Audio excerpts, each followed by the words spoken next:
नमस्कार, doctor BRY सभी मेरे भाई बंधु और मातृशक्ति को प्रणाम है।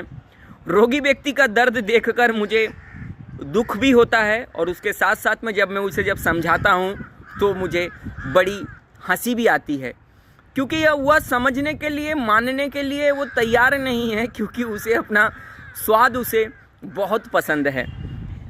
जब मैं उन्हें कहता हूं कि आपको मटन, मच्छी, चिकन, अंडा, गोश्त, चाय, पान मसाला, गुआ, गुटखा, तंबाकू, बीड़ी, सिगरेट आपको छोड़ना पड़ेगा, रात का खाना आपको बंद करना पड़ेगा, उसके बाद में आपको एक यौगिक प्रक्रिया से आपको अपने जीवन में नई चेतना के साथ जीना होगा, तो तुरंत वो उठ खड़ा होता है और कहता है ये तो मेरे से नहीं हो पाएगा।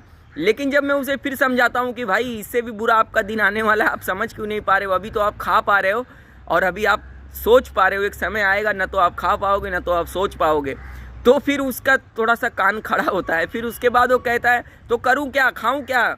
मैं कहता हूं कि भाई आपने जो खा के ही अपने स्वास्थ्य को ख़राब किया है, आप फिर से इस विचारधारा को थोड़ा सा बदलने का प्रयास करिए। खाने के लिए भरपूर तत्व है, लेकिन आप इसी के चक्कर में क्यों पड़े हुए हैं?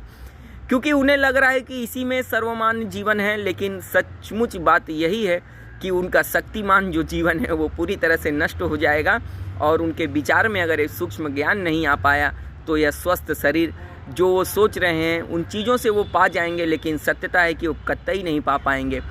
शरीर जो है उस ऋण के समान है।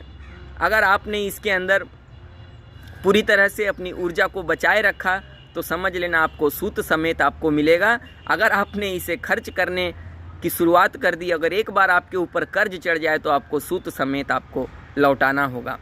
क्योंकि परमात्मा, आप कितनी भी गलती कर दीजिए, उनके अंदर रहम की एक भाव है, उनके अंदर एक विचार है कि आपको माफ़ी देने की वो क्षमता रखते हैं।